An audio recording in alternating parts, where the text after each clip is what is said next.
Akalain mga kabusi na magtitiyaga pa sila magbiyahe ngayon dahil wala na wala na talagang hinaabot.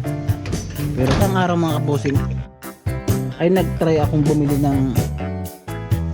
ng crudo sa ibang gasolinahan, pero hindi po tayo pinagbilhan. So andito yung ating pinakalumang sasakyan. Ito yung pinakauna kong naipundar.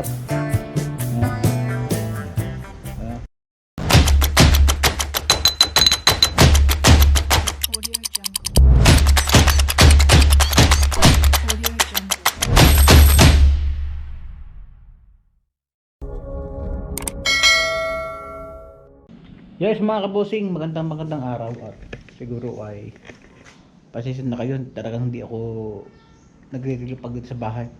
Welcome po ulit sa aking YouTube channel at isa pa rin inihingi ko rin ng dispensa ay yung medyo hindi naman tayo nagbablog dahil inatakan naman tayo ng vertigo. At the same time yung hindi ako makapagsalita dahil mayroon akong hingaw sa dila so hindi ako makapagsalita ng ayos mga kabosing. So pagpasensyahan nito yung vlog na to kung medyo islang tayo mga kabosing. Dito ako sa garahe ko mga kabosing dahil napadaan ako dito at pinisita ko kung may bumiyahe o wala. So may natirang isa. At until now mga kabosing ay nagtsitsaga pa rin yung mga driver ko magbiyahe.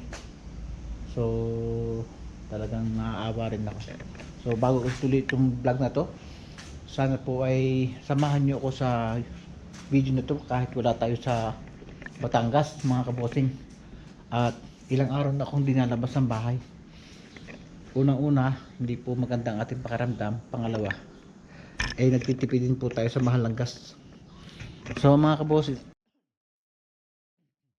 ngayong araw nito ay inayo ko ang misis ko na pumunta sa bangko kasi mayroon po akong natilang ilang tawid pasada. Titingnan ko kung kasi yung ibang tawid pasada ko mga kabosing ay nangawala, hindi ko na rin nasikaso. Ay yung natira parang 5 yata yun o 4. Chichikin natin kung may laman po ba kasi ang bala ko ay itulong ko sa pagdidesisyon ng aking mga driver. So dahil nga naawa tayo ay try kong makakuha kaya kung meron, pero ang alam ko ang Cavite ay wala pa mga kabosing. Talagang pahirapan ang pagkuha ng ayuda dito sa subsidy sinasabi mga kabosing. Talagang dumadain sila pero wala naman akong magawa. Binababa ko naman ang bondre. Sa katunayan mga kabosing maliit na yung bondre ko at hindi na sasapat sa maintenance kung halimbawa masisira. So ngayon po ay katapusan ng buwan at bukas ay Merry Santo na. So kumusta mga kabosing? So hindi ko alam kung anong nangyayari sa ating panahon ngayon. At ito naman ay wala siguro may kagustuhan mga kabosing. Tara, ito tayo sa bahay. Ayan, hindi ko akalain mga kabosing na magtitiyaga pa sila magbiyahe ngayon dahil wala na talagang inaabot. Pero siguro siyempre bilang tao ay kinakailangan nila mag-survive para sa pamilya nila, kaya nagtitiyaga sila kahit na 300 ang kinikita mga kabosing, 400 yan na talagang kulang. So tara sa bahay at magpapasama ako sa misis ko para tingnan kung may laman kaya yung ilang card ng tawid pasada ko mga kabosing. Hindi ko alam kung may laman para at least tingnan natin kung may maitutulong tayo sa mga driver ko. Let's go. Ang init ng araw mga kabosing, grabe. So hindi ko na rin alam kung anong araw o anong date. Basta ang alam po katapusan ngayon araw ngayon ng Martes at ngayon bukas ay Miyerkules Santo na.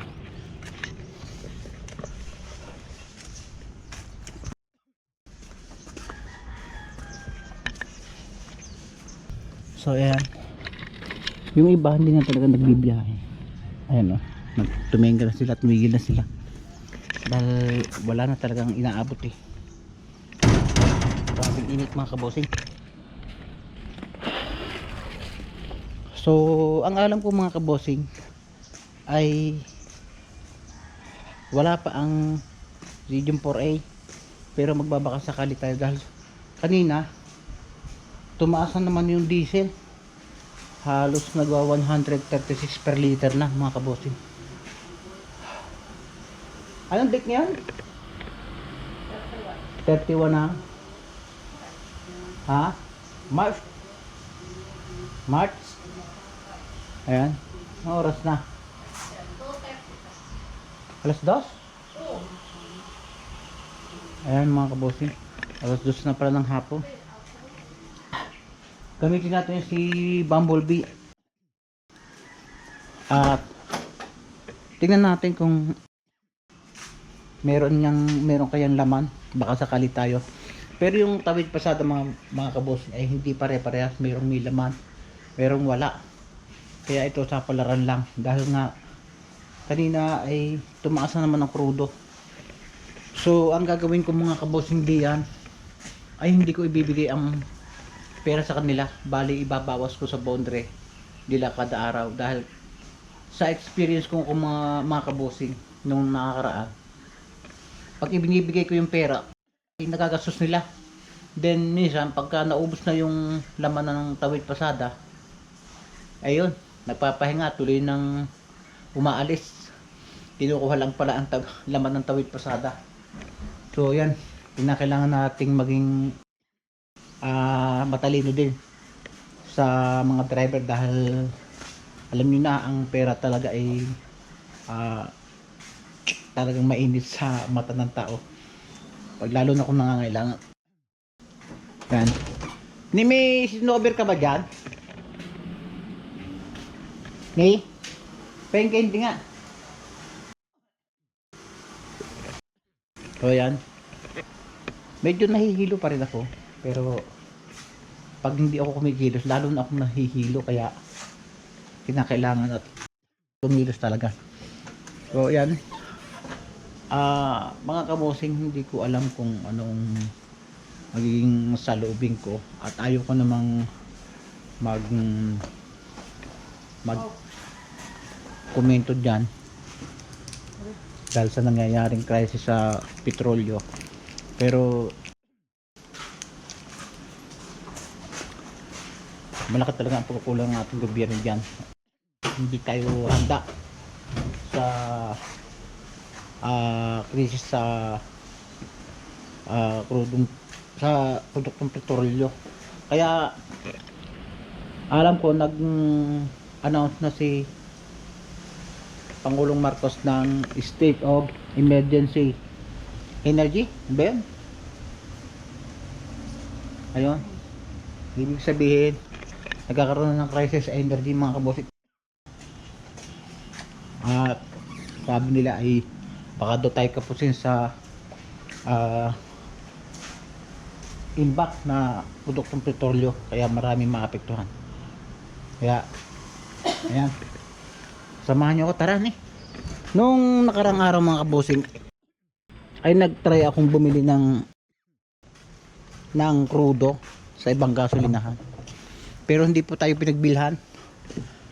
Ayan, kaya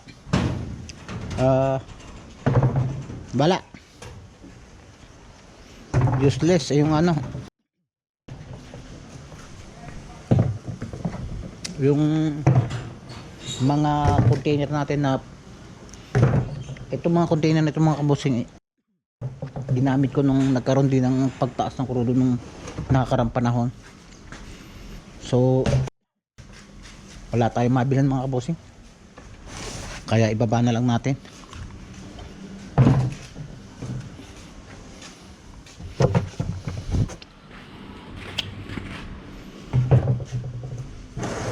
Balo ko sana mag-imbak ng ano, ng crudo para pagka nagtaas ay hindi mo masyadong maapektuhan, kaso wala, hindi ganyan ako nakabili.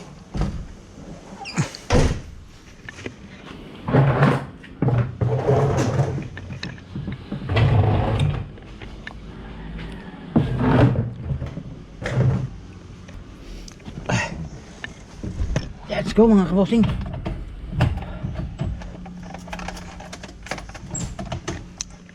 Grabe ang prices natin mga kabosing, parang pandemya talaga.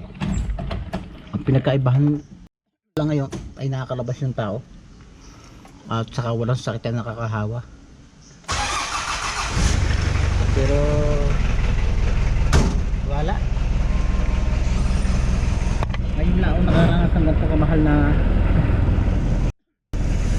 diesel, 136.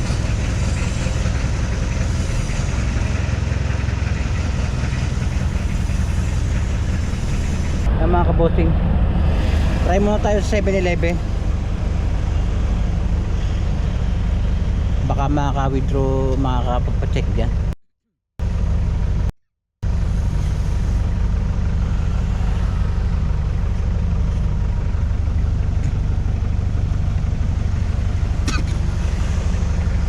Wala rin, offline din.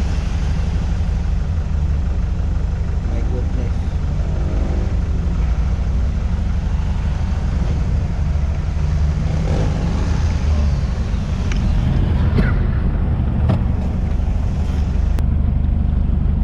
Tayo dito mga kabosing sa video.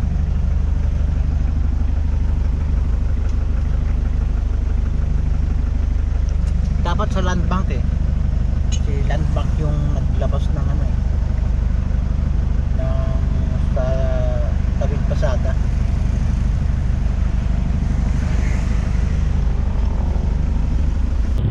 Grabe mga kabosing yung nangyayari sa atin ngayon.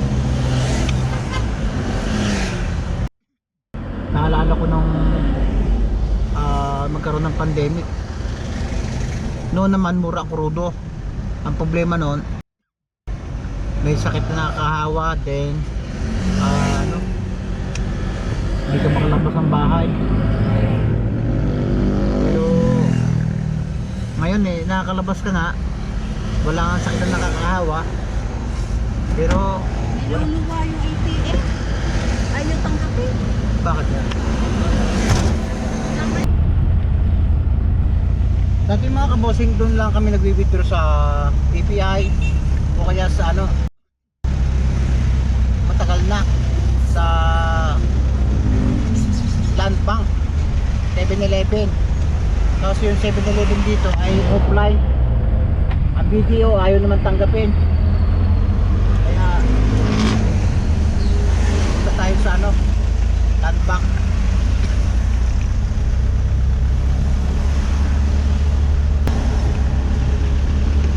Para tayo nagpapalimos mga kabuti, nangihingi ng limos. Grabe.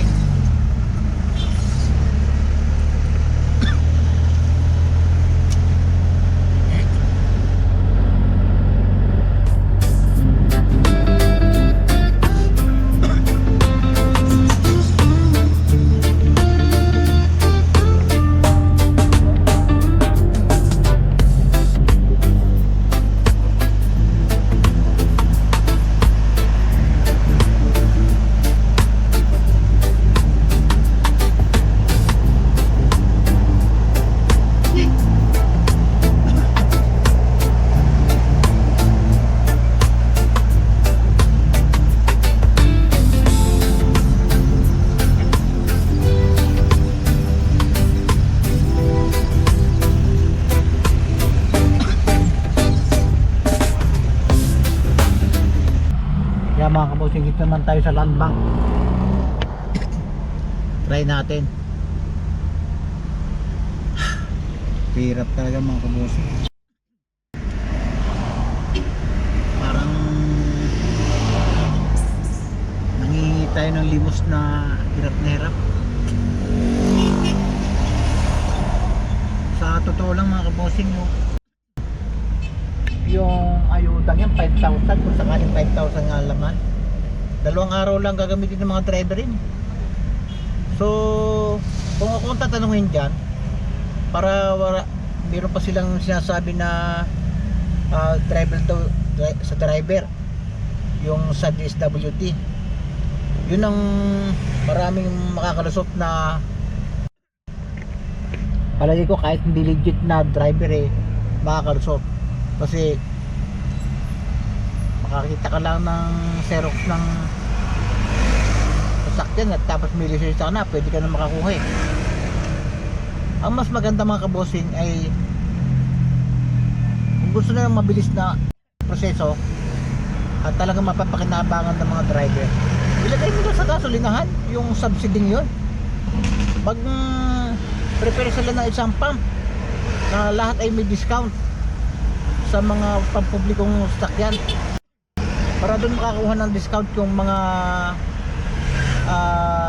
driver. Kasi kung ilalagay nila, papipilahin nila yung driver sa LGU, sa DSWD, tapos hindi man nakalista, dami pang proseso. Ito naman ninyo, nakakita nyo sa balita na yung marami nang hinihimatay yung ibang driver sa paghihintay, gutom, uhaw, init, tapos hindi rin pala makakuha. So bakit hindi pa nila ilagay ang subsidy niyan sa gasolinahan?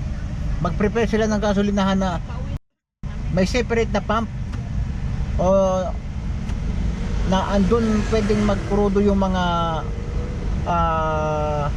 PUJ o public PUJ, para at least mapapakinabangan talaga ng mga driver, hindi yung papipilahin pa nila. Ewan ko, hindi ko alam kung anong style ang gusto nilang mangyari. Hindi ko sinasabing maganda yung strategy ko, pero piyak maganda yon. Kung talagang gusto nyo makinabang ang mga driver, ilagay sa gasolinahan, sa oil company, halimbawa Shell, Petron, lagay sila doon ng isang pump na may discount. Mapapakinabangan talaga. Hindi papipilahin nila ng papipilahin.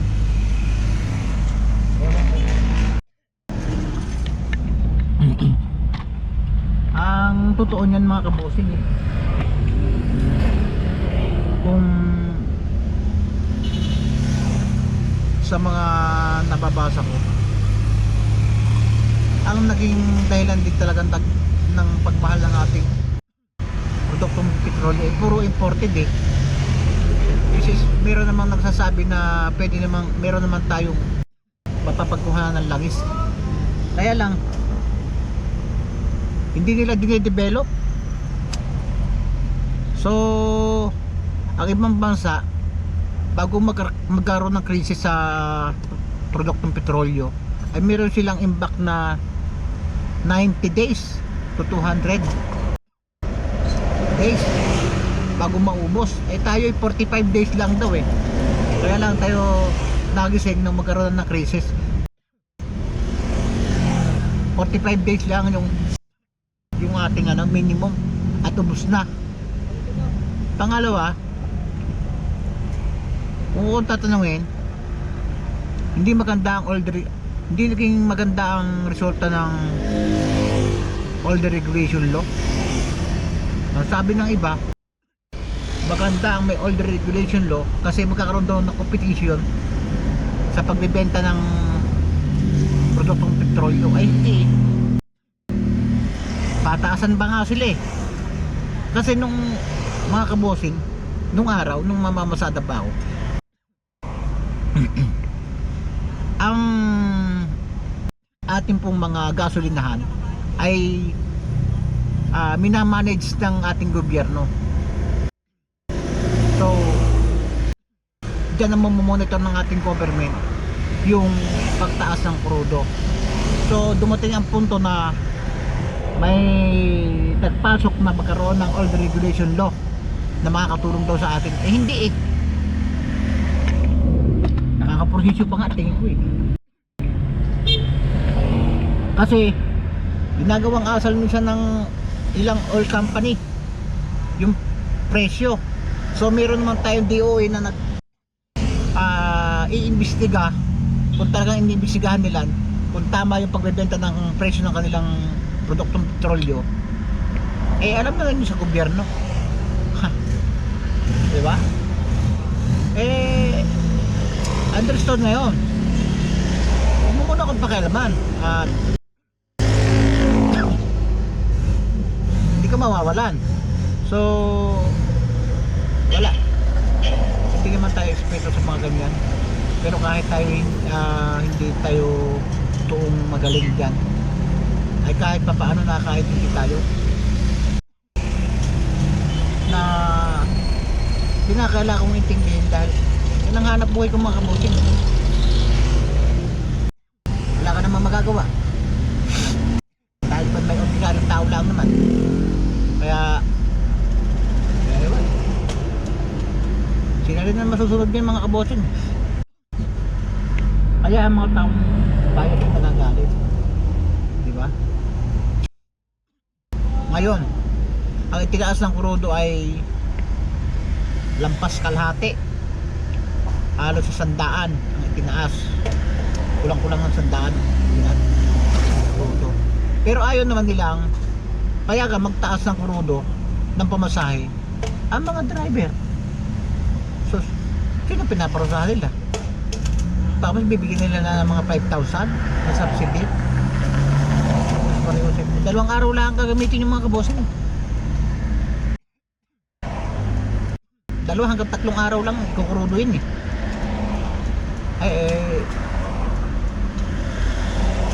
Kung alam lagi yung hirap ng mamamasada, so ang magsasacrifice ay yung mga operator dahil naawa sila sa mga driver, ibababa nila ng ibababa yung boundary nila, which is hindi naman naaabot sa maintenance,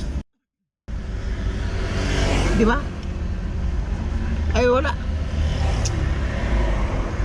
hindi ko alam saan tayo pupulutin ito pag hindi nagbago. Minsan naisip mo na umuwi na lang sa probinsya, magtanim na lang kamote, wala ka nang nababalitaan na nakakainis. Yun lang. Pagtaas ng petroleum yan, siyempre talagang daladala niya yung lahat. So ang kawawa talaga mga kabos ngayon yung mga driver na ayaw payagang magtaas kahit kaunting dagdag pamasahe. Sila ang pinagsasakripisyo nyo sa problemang yan. Hindi nila makaya mapigilan, hindi nila makaya masolusyonan ng pagtaas ng produktong petrolyo. Hindi man sila makapag-adjust, diba? Wala naman silang may tulong.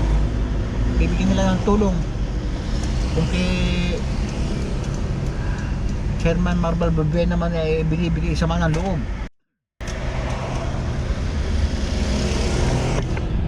Ay nako, ayaw ko man lang maging president, pero grabe, parang ang ano eh, naalala ko ng pandemic, ang hirap maghanap ng buhay, hindi ka makalabas, pero ngayon nakakalabas ka nga, hindi ka naman umusad, di ba? Eh mas maganda nga nakapermit ka sa bahay niya ngayon eh, para nga hindi mo kaya gastusin ngayong panahon ito.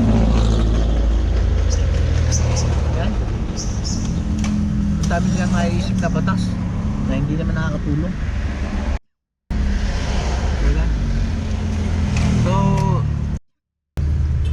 ngayon makakatanggap nga ng ano, ng kaunting tulong ang tatawid pasada. Siya pa yan ang away ng operator driver eh. Sasabihin ng driver siya daw ng mamasada, sasabihin ng operator eh ako na nagme-maintenance eh, nagbabaan na nga ako ng boundary tapos sa inyo ko pa ibibigay. Hindi sila magkakaigi pagkaganyan. Ang sabi naman ng iba, bukod na sa driver, bukod sa operator, ang problema kailan yun sa driver, dapat sabay yun. O ang mas maganda talaga ilagay na lang sa gasolinahan ang subsidy, fuel subsidy. Ilagay. Pagkalagay sa gasolinahan, sigurado mapapakinabangan niya ng ano, ng mga driver. Hindi yung ilalagay sa mga bangko o i-withdraw pa. Wala. Ay kung kurudo ang ibibigay nila, o hindi. 100% na pakinabangan ng mga driver. Yun ang aking, yun ang yung aking punto. So nagtagal na yung message ko, sigurado makaka-withdraw yun kung may ma-withdraw sa land bank. Dahil yung tawid pasada pong yan ay sa land bank ipinundo yan ng gobyerno mga kabosing. Hinihintay lang natin yung mga kabosing at naka-withdraw kami, pero apat na card lang mga kabosing. Yung iba ay wala naman, yung dalawa. So bali 5 lang pala yung card na hawak ko. So nakakuha naman ako ng 4. So yan, tutulong natin yung mga kabosing sa mga driver. So ang gagawin ko dyan ay unti-unti, hindi ko bibigyan pera sa kanila. So siyempre ako operator, kukuha din ako ng unti para sa akin, para may sa maintenance. Dalang alam ko mga kabosing, ang mga driver naman ay meron talagang para kanila. Yung anong yan ay para ang sabi para sa operator. So wala pa yung sa driver eh. Kaya ibibigay ko na lang, itutulong ko muna sa mga driver. So yan mga kabosing, dito na ako sa bahay. Dito na kami, nakauwi na kami. At nakakuha tayo ng konting ayuda doon sa tawid pasada. Yung iba ay wala, at yung iba ay hindi ko na nasikaso dahil nga yun nga, nagkaroon po ako ng hindi maganda yung pakiramdam. So yun namang binanggit ko mga kabosing ay sa aking pananaw lang, pero siyempre mga ordinaryong tao lang tayo, wala naman tayong magagawa kung ganun pa rin ang mangyayari. Basta ako tayo kinakailangan natin mag-survive sa krisis na to, at ang mahalaga ay nalalampasan natin para sa ating pamilya mga kabosing. At sana sa mga panahong ito mga kabosing ay lahat po tayo ay maging matatag kung saan man mang lugar kayo nandoon, kasama ang inyong pamilya. Siyempre Holy Week na, at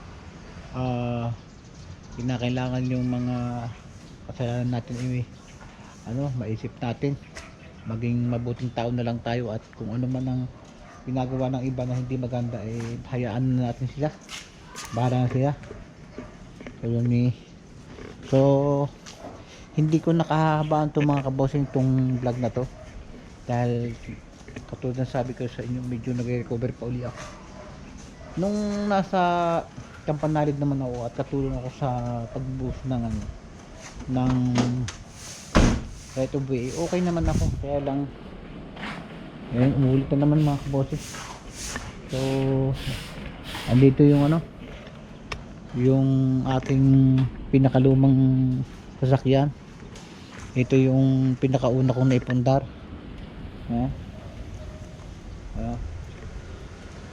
Pinaayos ko ito mga kabosing. Ayan mga pansing, malinis siya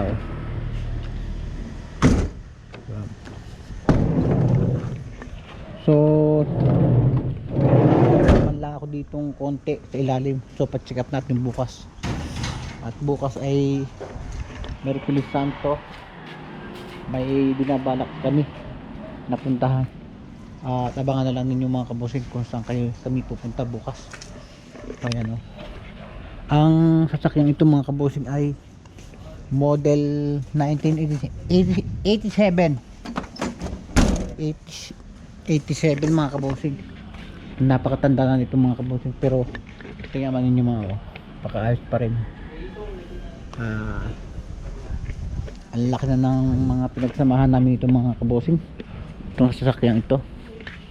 Siyempre malilimitahan ang lakad namin dahil mahal ng krudo.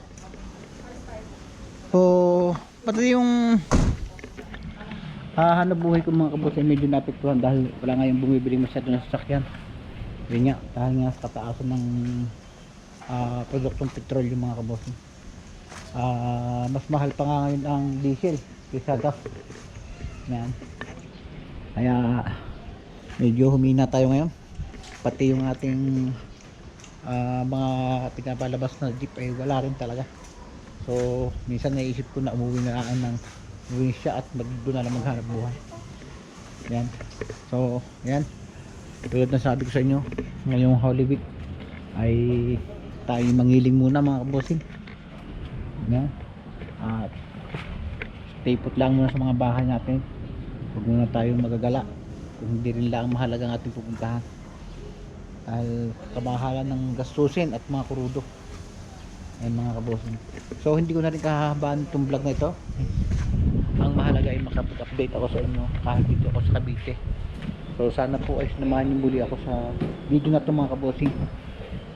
At sa susunod kong video ay sana magsama-sama pa rin tayo mga kabosing. Kahit nandito tayo sa Cavite ay suportahan pa rin niyo ako mga kabosing at lahat ng kapanalig din mga kabosing. So hanggang dito lang mga kabosing ang video natin. Until next video na lang mga kabosing. Bye!